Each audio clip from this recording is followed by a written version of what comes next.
전능하신 하나님, 오늘도 말씀을 들을 수 있도록 은혜 베풀어 주심을 감사합니다. 주의 말씀을 귀로 듣고 마음에 새기고 깨달아 순종할 수 있도록 성령께서 역사해 주시고 믿음이 자라가는 역사가 있게 하여 주옵소서. 예수님의 이름으로 기도하옵나이다. 아멘. 하나님의 말씀은 시편 119편 105절부터 112절까지입니다. 주의 말씀은 내 발의 등이요 내 길의 빛이니이다. 주의 의로운 규례들을 지키기로 맹세하고 굳게 정하였나이다. 나의 고난이 매우 심하오니 여호와여 주의 말씀대로 나를 살아나게 하소서. 여호와여 구하오니 내 입이 드리는 자원 제물을 받으시고 주의 공의를 내게 가르치소서. 나의 생명이 항상 위기에 있사오나 나는 주의 법을 잊지 아니하나이다. 악인들이 나를 해하려고 올무를 놓았사오나 나는 주의 법도들에서 떠나지 아니하였나이다. 주의 증거들로 내가 영원히 나의 기업을 삼았사오니 이는 내 마음의 즐거움이 됨이니이다. 내가 주의 율례들을 영원히 행하려고 내 마음을 기울였나이다. 아멘. 오늘 이 하나님의 말씀이 우리 삶에 중요한 역할을 하고 있다는 것을 보여주고 있습니다. 그래서 우리가 이제 2025년 한 해의 삶을 살아갈 때에 이 말씀이 빛이 되어 주시고 또 우리의 길을 인도하여 주신다는 그러한 하나님의 말씀의 능력과 중요성을 우리에게 알려주고 있습니다. 오늘 105절 말씀에 보면 주의 말씀은 내 발의 등이요 내 길의 빛이다 이렇게 말씀합니다. 하나님의 말씀이 우리 삶의 길을 비추는 등불과 같다 이런 말씀이에요. 등불이 없으면 캄캄한 밤에 길을 찾을 수가 없어요. 그래서 우리는 이 세상을 어둠의 세상이라고 비유하고 있는데 어두운 세상 속에서 살아갈 때에 하나님의 말씀을 통해서 바른 길을 찾을 수 있다는 것입니다. 왜냐하면 이 말씀은 단순한 지식이 아니라 우리의 삶을 인도하시는 살아있는 하나님의 말씀으로 생명의 원천이기 때문이라는 거예요. 캄캄한 밤길을 걸어본 적이 많을 거예요. 그 어둠 속에서 길을 잃고 있다가 작은 불빛이라도 보게 되면 그 불빛을 보고 길을 찾게 되지요. 항해하는 선박들은 그 풍랑과 폭우 속에서도 등대를 보고 그 빛을 보고 방향을 찾아가는 것입니다. 이 하나님의 말씀은 이 전등과 같은 역할을 하는 거죠. 바른 길을 보여주고 있고 또 목적지를 분명하게 알 수 있도록 하시는 것입니다.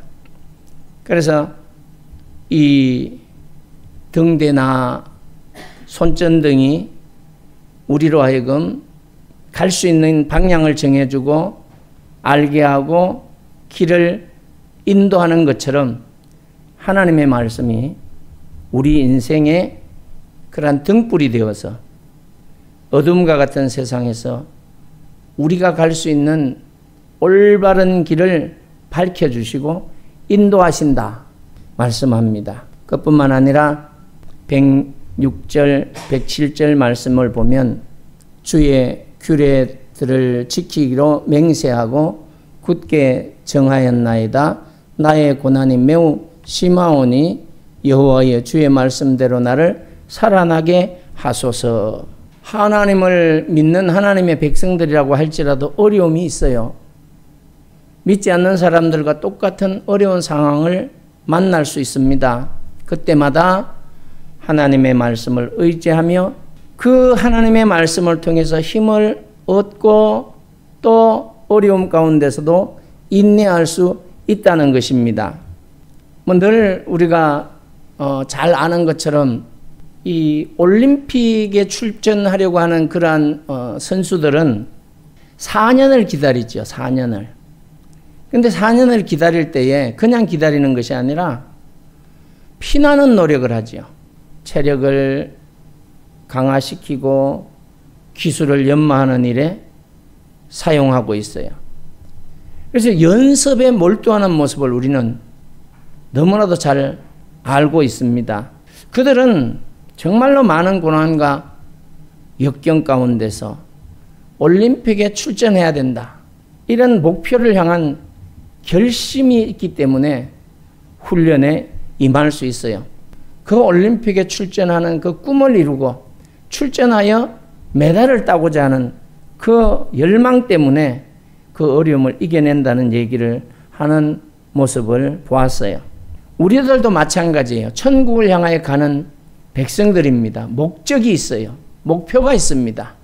이 세상에서는 하나님의 백성다운 삶이 목적이에요. 하나님의 영광을 나타내는 것이 목표예요. 그래서 언어를 통하여, 삶을 통하여, 내 표정을 통하여 하나님의 영광이 나타나도록 살아가는 것입니다. 그러기 위해서는 우리는 하나님의 말씀을 따라야 되는 것입니다. 내 뜻과 내 방법대로가 아니라 하나님의 말씀을 따라야 되는 거예요. 그래서 그 따르기 위해서는 결단이 필요하지요. 그래, 이번만큼은, 올해만큼은 어떤 일이 있어도 주님이 나에게 주신 말씀대로 살아가야 되겠다.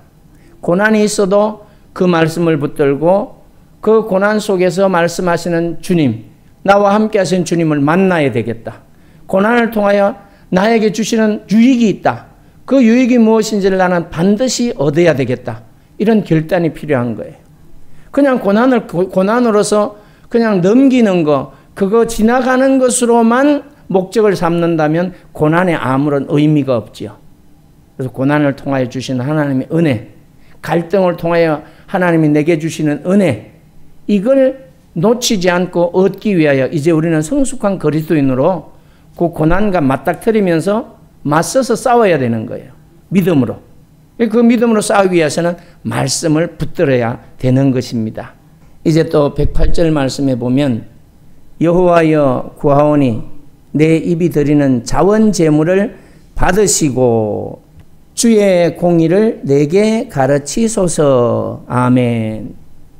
입술로 드리는 찬양과 예배, 하나님께 드리는 자원 제물이에요. 이게 우리가 흔히 자꾸 제물 이러면 어떤 물질을 자꾸 연상하는데 가장 큰 제물은 몸이에요. 우리의 몸을 거룩한 산 제물로 드리는 거죠. 하나님은 그걸 기뻐 받으시는 거예요. 내 몸이 주님을 찬양하고 내 마음이 주님을 찬양하고 이런 것들이 뭘로 나와요? 입술을 통하여 나오는 거예요. 입술을 통하여. 입술을 통하여 찬양하는 것, 말씀을 읽는 것, 선한 말을 하는 것, 하나님이 기뻐하시는 그러한 언어를 사용하는 이런 모든 것들이 찬양에 속하는 것입니다. 찬양의 범위가 너무너무 넓어요. 곡조 있는 찬양, 또 기도로 찬양, 말씀을 읽음으로 찬양, 삶을 통하여 행동으로의 찬양, 이런 모든 것들이 자원 제물이 되는 것입니다. 거기에 물질은 하나님을 인정하기 때문에 마땅히 그 주신 말씀대로 드려지는 믿음의 표시예요. 그래서 하나님은 우리의 찬양과 예배를 기쁘게 받으시고 또 우리의 마음에 하나님의 율례, 하나님의 법도를 잊지 않게 하신다는 것입니다. 생명의 위기에 있죠. 우리는 이 생명의 위기에 있다. 이번에도 참 안타까운 사고가 일어났잖아요. 저도 우리 수원기독교 청년합회 목사님들이 3일날 아침에 7시에 예배를 드리고 8시에 수원시청에 마련된 합동 분향소가 있는데 거기에서 조문을 했어요. 그 유가족들의 아픔이 얼마나 크겠습니까? 일가 친척들의 마음이 얼마나 아프겠습니까? 그들만의 것이 아니라 우리 온 국민의 마음이 아픈 거예요. 누구나 다 그런 일을 당할 수 있다는 거예요. 그리고 우리의 생명은 항상 위기 가운데 있어요. 주님이 우리를 붙들고 있지 않는다면 우리는 불안해서 길도 못 갈 거예요. 요즘은 싱크홀이 갑자기 차가 빠질 만큼 생기기도 하고, 오래전에 생긴 싱크홀은 몇십 킬로미터나 되는 그런 싱크홀도 있고, 멀쩡히 열심히 잘 지내던 분들이 어느 날 갑자기 폐에 암이 생겨가지고 입원을 했다. 왜 그렇게 아프실까? 사람의 생명은 우리가 어떻게 할 수 없는 거예요. 우리도 감기쯤이야 이렇게 생각하면 절대 안 돼요. 어려운 가운데서도 찬양을 드리는 그런 삶, 하나님을 가까이 하는 그런 삶, 하나님이 기뻐 받으신다는 거예요. 우리 크게 얘기 안 해도 속으로 찬양을 해도 되잖아요. 목소리가 안 나오면 속으로 기도해도 되고, 생각 속에 주님을 바라보며 기도해도 되고. 그래서 찬양과 예배를 기뻐 받으시는 하나님, 오늘도 그 하나님이 우리에게 말씀하시는 것입니다. 그리고 우리는 또 위험 속에 살아갈 수 있어요. 109절 한번 읽어보겠습니다. 시작. 나의 생명이 항상 위기에 있사오나 나는 주의 법을 잊지 아니하나이다. 이렇게 항상 위기에 있으나 주의 법을 잊지 아니하나이다. 그것뿐만 아니라 110절에 보면 읽어봅시다. 악인들이 나를 해하려고 올무를 놓았사오나 나는 주의 법도들에서 떠나지 아니하였나이다. 아멘. 악인들이 아무리 나를 해하려고 올무를 놓아도 주의 말씀을 떠나지 않는 그런 믿음, 주님께서 함께 하심으로 이루심을 바라보는 믿음이 있어야 됩니다. 특히 소방관들을 보면 분란 가운데 위험 속에 막 자기 생명의 위협을 무릅쓰고 사람을 구출하기 위해 불 속에 뛰어드는 모습을 우리는 종종 보고, 또 불 속에 뛰어들었다가 생명을 잃는 모습도 우리는 보았어요. 자기의 위험을 무릅쓰고 생명을 구하기 위해 노력하는 이 소방관들의 노력 같이 우리 또한 생명의 위협 가운데서도 하나님의 말씀을 잊지 말아야 됩니다. 그 말씀이 능력이 되기 때문이에요. 어떤 유혹이 오고 어떤 시련이 다가온다고 할지라도 하나님의 말씀을 굳게 지켜야 사는 길입니다. 말씀이 능력이 되는 거예요. 절대로 어려움 가운데서 사람들의 말에 귀를 기울이면 그거는 죽음이에요. 망치는 거예요. 우리는 오직 주의 말씀을 붙들고 함께 하시는 주님 안에서 그 모든 문제들을 해결해야 되는 것입니다. 유혹이 있고 시험이 있는 것이 이 세상이에요. 그것을 우리는 하나님의 말씀으로 이겨내야 되는 것입니다. 말씀만이 이길 수 있는 능력이 되는 거죠. 말씀이 하나님의 능력이고 성령의 역사를 통하여 또 지혜와 지식을 주기 때문에 우리는 능히 분별할 수 있고 이겨낼 수 있습니다. 11절을 읽어보겠습니다. 주의 증거들로 내가 영원히 나의 기업을 삼았사오니 이는 내 마음의 즐거움이 되님이다. 내가 주의 율례들을 영원히 행하려고 내 마음을 기울였나이다. 이렇게 주의 말씀은 귀중한 유산이 되어서 하나님의 자녀들의 삶을 풍요롭게 만드는 것입니다. 하나님의 말씀은 우리의 영원한 기업이에요. 하나님이 우리에게 주신 유산이에요. 유산이 많으면 풍요롭게 살잖아요. 세상에서도. 말씀이 유산이에요. 말씀이.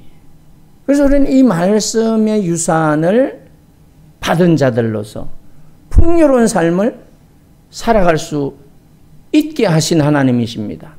말씀은 유산이기 때문에 우리 마음에 즐거움이 되는 거예요. 우리는 그 말씀을 끝까지 지키며 살아야 돼요.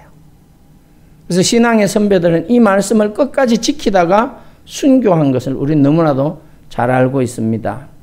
그래서 우리는 오늘 이 말씀 시편 119편 105절에서부터 112절의 말씀을 우리 기억하면서 늘 우리의 삶에 늘 적용하며 살아야 돼요. 아무리 현대사회가 정보가 넘쳐나는 시대라고 할지라도 그 안에서 진정한 진리와 지혜를 찾는 것은 쉽지 않습니다. 그러나 오늘 이 본문은 하나님의 말씀이 우리의 길을 인도하는 등불이라고 분명하게 가르쳐 주었어요. 그러니까 성경을 읽는 것은 당연한 것이고 묵상하는 것도 당연한 것이고 하나님의 말씀을 삶의 기준으로 삼는 것은 당연하다. 오늘 우리의 기준은 바로 이 하나님의 말씀입니다. 윤리적 기준도 마찬가지예요. 이 세상의 윤리는요, 딜레마 속에 빠집니다. 한때는 A가 법이 되더니 한때는 B가 법이 돼요. A를 선택해야 될지 B를 선택해야 될지 C를 선택해야 될지 우리는 아무도 모릅니다. 자기들 좋을 대로 막 바꿔요. 이게 딜레마예요. 혼란이 생깁니다. 실제가 그래요. 그러나 우리는 오늘 이 시편의 말씀을 통해서 하나님의 뜻을 알고 그에 따라 올바른 선택을 할 수 있는 것입니다. 직장에서도 인간관계 속에서도 하나님의 말씀을 기준으로 삼아야 딜레마에 빠지지 않아요. 한결같이 하나님의 뜻을 따라 윤리적인 삶을 살아갈 수 있는 것입니다. 물론 고난과 시련 속에서도 말씀을 붙들어야 된다는 건 이미 성경이 가르쳐 주었어요. 스트레스와 어려움에 직면하는 건 현대인들이 지금 다 겪는 고통이에요. 그러나 이럴 때 그리스도인들은 하나님의 말씀을 통해 위로와 힘을 얻고 기도하며 묵상하는 가운데 하나님과의 관계를 더욱더 친밀하게 하면서 주님이 함께 하심으로 우리에게 주시는 위로와 평안을 얻을 수가 있는 것입니다. 그뿐만 아니라 함께 교회 공동체가 함께 기도하고 함께 격려하고 하나님의 말씀을 통해서 자기 은사를 잘 사용하고 재능을 사용함으로 관계를 돈독히 하고 하나님의 영광이 되어져야 되는 것입니다. 또 우리 삶의 변화는 하나님의 말씀의 능력으로 되는 것입니다. 말씀은 우리 삶을 변화시켜요. 이 말씀은 저의 삶도 변화시켰어요. 이 삶은 우리 집사람의 삶도 변화시켰어요. 여러분들의 삶도 변화시켰어요. 하나님의 말씀을 통해 오늘 본문의 말씀을 통해 하나님의 뜻을 깨닫고 그 말씀에 따라 살아가도록 노력하는 거죠. 삶의 태도와 행동을 변화시키고자 하는 노력이 우리에게 있어야 돼요. 그럴 때 성령께서 능력으로 역사해 주시는 것입니다. 이런 거잖아요. 용서해야 돼. 용서 못해. 용서해야 돼. 이게 실천되어져야 되지요. 사랑해야 돼. 아유, 난 저 사람은 죽어도 사랑 못해. 아유, 보기만 해도 미워. 아니, 사랑해야 된다고 말씀하고 있어요. 겸손해야 돼. 아유, 내가 저 교만한 사람을 보면 나도 교만해지고 싶어. 저 사람한테 절대 지고 싶지 않아. 교만해. 겸손해야 된다는 거예요.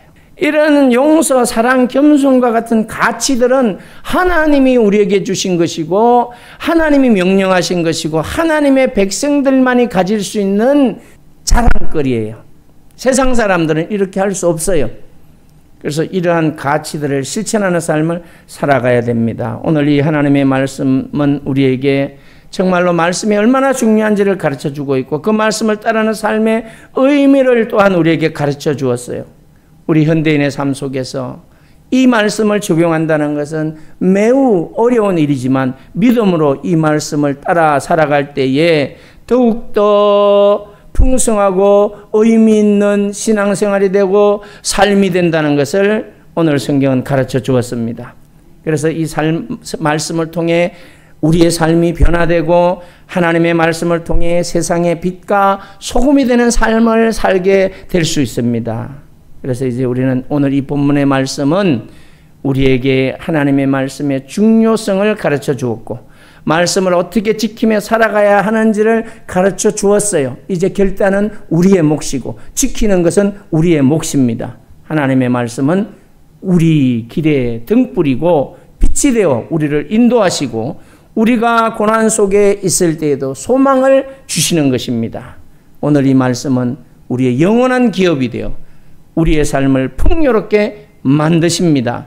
오늘도 하나님의 말씀을 깊이 묵상하면서 이 주신 말씀을 순종하고 살아가는 저와 여러분들이 되시기를 축복합니다. 사랑의 하나님 감사합니다. 오늘도 우리에게 귀한 말씀 주셔서 주의 말씀을 우리의 마음에 새기고 삶에 새기게 하시고 어떤 상황 가운데서도 그 말씀을 지키며 살아갈 수 있도록 성령께서 역사하여 주시옵소서. 하나님의 말씀이 우리 삶의 등불이 되어서 우리를 인도하시고 영원한 기업이 되어 우리 마음의 기쁨을 주시는 주님 감사합니다. 오늘도 우리 마음에 기쁨과 평강이 넘치게 하여 주시옵소서. 예수님의 이름으로 기도하옵나이다. 아멘.